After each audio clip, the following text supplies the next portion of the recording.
संपूर्ण राज्यात सध्या गणेशोत्सवानिमित्त आनंदाचं उत्साहाचं वातावरण आहे. राज्यभरातल्या तसेच देशातील सर्वच भाविकांसाठी गणेशोत्सव हा अतिशय महत्त्वाचा सण असून गणरायाच्या स्वागतासाठी सर्व भाविक उत्साहित असतात. गणेश चतुर्थीच्या दिवशी गणरायाला घरी वाजत गाजत आणून त्याची सेवा करून भाविक त्याचे आशीर्वाद घेतात. मात्र गणरायाचा मुक्काम संपल्यावर विसर्जनावेळी त्याला साश्रू नयनांनी निरोप देताना पुढच्या वर्षी लवकर या असा गजरही होतो. ढोल ताशांच्या गजरात आणि जल्लोषात भाविक विसर्जन करतात.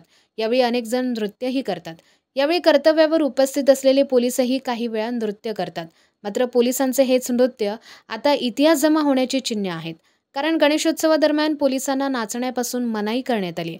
मुंबईचे पोलीस आयुक्त विवेक फणसळकर यांनी या संदर्भात आदेश जारी केलेत. त्यामुळे पोलिसांना गणेशोत्सवादरम्यान नाचता येणार नाहीये. गणेशोत्सवाच्या पार्श्वभूमीवर 6 सप्टेंबर रोजी सुरक्षा व्यवस्था व पोलीस दलाची उपलब्धता याचा आढावा घेण्यासाठी मुंबई पोलीस आयुक्त विवेक फणसळकर यांनी बैठक घेतली. या बैठकीत विविध मुद्द्यांवर चर्चा झाली. यावेळी मुंबईत पोलिसांनी गणेशोत्सवादरम्यान वर्दीवर नाचू नये अशी सक्त ताकीद पोलीस आयुक्तांनी दिली आहे. मुंबई पोलीस आयुक्तांनी सर्व पोलिसांना महत्त्वाचे आदेश दिले. त्यानुसार गणेशोत्सवादरम्यान ढोल ताशांच्या गजरात त्या तालावर कोणताही पोलीस कर्मचारी नाचताना आढळल्यास त्यांच्यावर सक्त कारवाई करण्यात येईल अशी तंबी देण्यात आली. पोलिसांनी त्यांच्या गणवेशाचा आदर राखला पाहिजे असे या बैठकीत म्हणण्याची माहिती समोर आली आहे. गणेशोत्सव हा सार्वजनिक उत्सव आहे. राज्यातील नागरिकांची सुरक्षा सुनिश्चित करणे हा पोलिसांचा मुख्य उद्देश आहे.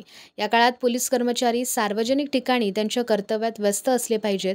नाचणे हे त्यांच्यासाठी योग्य नाही असे आयुक्तांनी नमूद केले.